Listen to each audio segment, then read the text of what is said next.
For me, resistance against patriarchy means speaking up. Text doing things that we have been taught or conditioned into believing that are not meant to be done by women. Shedding a lot of inhibitions connected to who is to decide what and when. I'll start by questioning. Questioning who gets to make the decisions, whose decisions I consider to be more valid, who I go to for advice. So little things like that I'd like to be more conscious of and begin questioning. I think resistance is not just about learning how to fight against, but also about learning what already has been fed up in our minds. Would be being able to walk around safe at night without worrying that I'll be killed. I have to take my own decisions, but not the men in my family should take my decisions. For me, it means wearing what I feel like wearing. Liberty, independence, to make my own decisions without getting influenced by anything or anyone. It means taking small steps every day. Patriarchy is by constantly questioning the norm and by not accepting things for the way they are just for the sake of it. It doesn't happen in one go. It's a gradual process. Day by day, second by second, month by month, and years to come. Our society has culturally, economically, and politically evolved into a better society for women because of the struggles and fights faced by many known and unknown faces all these years. Women struggled and are still struggling against patriarchy and showing their resistance in all possible ways. Some women show their resistance in the form of protest, some by voicing their opinions, and some by writing about it. But there is another form of resistance that we often fail to acknowledge. Most women show their resistance in simple and common actions in their day-to-day life. For example, a woman riding a car on the road, a woman reading a newspaper in the house, a group of women forming a self-help group, a new mother coming to work after bottling breast milk for her newborn baby, a girl child demanding to wear pants instead of a skirt because it was not comfortable, a young woman working the night shift in the office. All these activities look very common and usual to us, but these are resistances shown by women in this patriarchal society. Let's hear stories of some amazing women among us who belong to different age groups and how they resisted patriarchy in their everyday life.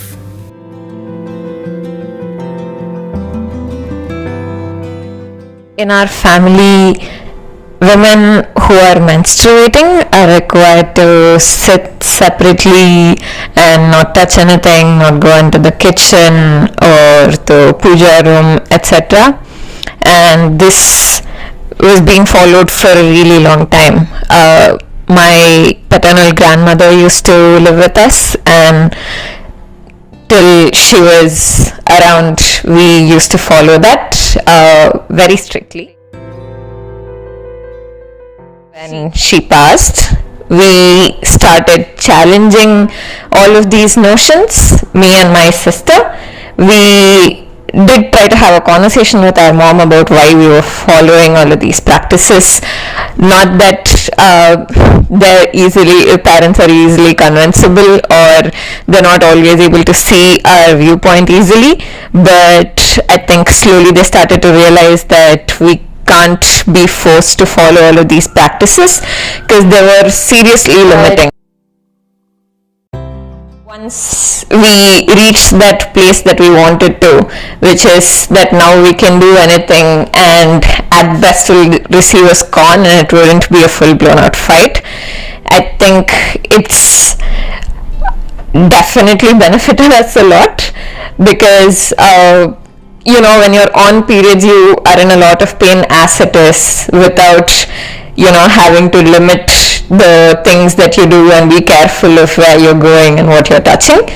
And so it's honestly just such a relief to have gotten through that situation, and it feels good to be where we are now.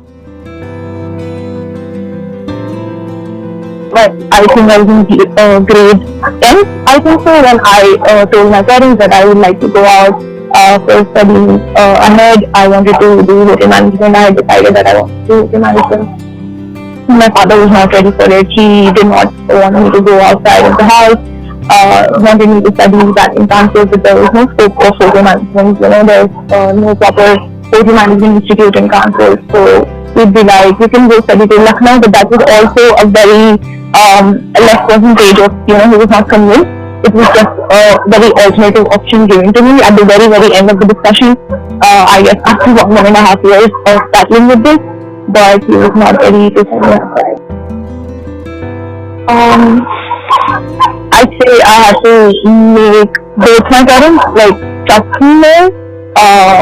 Other than, I knew that it was a society that was not allowing them to trust me.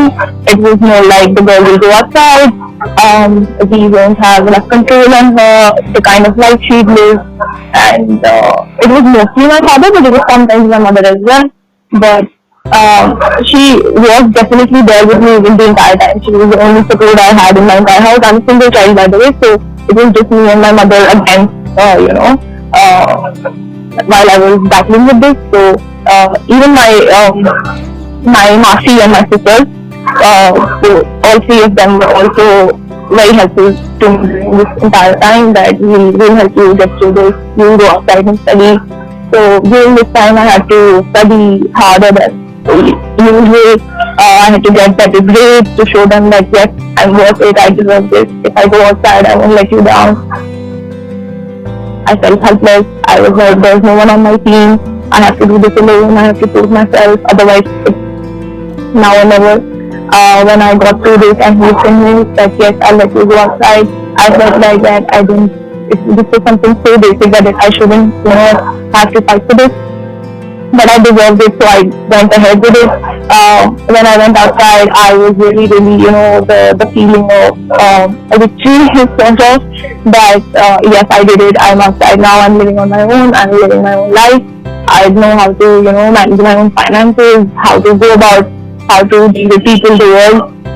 And now, when I look back, it's the feeling of, sometimes it's betrayal, that I did not deserve this from my own parents, but sometimes it's like, okay, I made it, I can do this again. If there's someone, if I can make my own father his mindset change for myself, I can do this for any other man or even women. நான் PG டீச்சரா, அதாவது higher secondary chemistry டீச்சரா தான் நான் இந்த ஸ்கூல்ல பணியில சேர்ந்தேன். 2000 வருஷத்துல சேர்ந்தேன். 2014 எனக்கு ஒரு இது வந்தது, HM போஸ்டுக்கான வாய்ப்பு வந்தது. நான் வேண்டாம்னு சொல்லியிருந்தா அடுத்து ஒரு ஆண் ஆசிரியர் தான் HMஆ வந்திருப்பாரு. அவர் என்னை விட பணியிலே தேவர். ஆனா நிச்சயமா அவருக்கு கீழே தான் நான் ஒர்க் பண்ற மாதிரி இருந்திருக்கும். அவர் எங்க வீட்டுக்கே பேசினாரு, நீங்க எடுத்துக்கலான்னு இருக்கீங்களா, HM போஸ்ட் எடுத்துக்கலான்னு இருக்கீங்களா, இல்ல வேண்டாம்னு சொல்ல போறீங்களா அப்படிங்கிற மாதிரியான ஒரு கேள்வி எழுந்தது. யோசனை பண்ணி பார்த்தேன். நாம வேண்டாம்னு சொல்லிட்டு நம்மளை விட இளையவரான ஒரு ஆண் கிட்ட தான் நாம இருக்க மாதிரி இருக்கும், நம்மளும் உழைக்கிறதுக்கு தயாரா இருக்கோம், சின்சியரா இருக்கும். இது ரெண்டையுமே நம்ம வச்சுக்கிட்டு கட்டாயமா நம்மளால சாதிக்க முடியுங்கிறதா தான் நான் களத்துல இறங்கினேன்.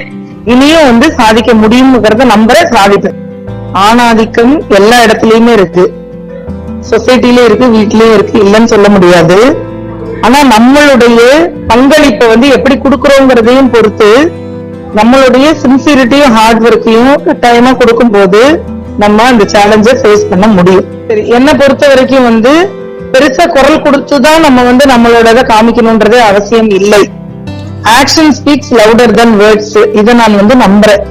இதை நம்மளோட செயல்பாடுகள் மூலமாகவே நம்ம ஈஸியா எதிர்கொள்ளலாம் அப்படிங்கிறது என்னுடைய அசைக்க முடியாத நம்பிக்கை. ஆரம்பத்துல இருந்தது, எனக்கு ஸ்ட்ரகிள் எல்லாம் இருந்தது, ஃபேஸ் பண்றதுக்கான நிறைய சேலஞ்சஸ் இருந்தது. நான் இன்னொன்னு சொல்ல வர்றது என்னன்னா, கஷ்டம்ங்கிறது கூட சேலஞ்ச் அப்படிங்கறத மாத்தி எடுத்துக்கணுங்கிறதா தான் நான் நினைக்கிறேன். இப்ப என்ன ஆயிடுச்சுன்னா, இந்த பெர்சன்டேஜ் ஆஃப் இது ஸ்ட்ரகிள் எனக்கு குறைஞ்சுகிட்டு வருது. எனக்கு ப்ரொபோர்ஷனேட்டா இது இன்க்ரீஸ் ஆயிட்டு தான் போகுது. கோஆபரேஷன் எல்லா சைட்ல இருந்து எனக்கு இன்க்ரீஸ் ஆயிட்டு தான் போகுது. அது என்னை இன்னும் பூஸ்டப் பண்ணுது. patriarchal domination comes, I felt that it was a sort of intrusion into every aspect of my life. That's what I had felt. ऐसा होता है कि जो आरती करते समय जो हम घंटी बजाते हैं, the घंटी should not be done by the ladies who have not attained menopause. Okay. So, though at that time of the puja, it is considered as a taboo. That is one thing which I felt that why because printing the wedding card for my daughter. Okay, so as simple as that. And then actually in our community they say that they only put the Nana's name, Dada's name, and the father's name. The mother's name doesn't come in. I sometimes used to take the ghanti and do it, and I used to do it. And bringing my name, now my daughter says that my name should be there in that, the Tamil version of the wedding card. So I was telling that I have to fight it out with so many people.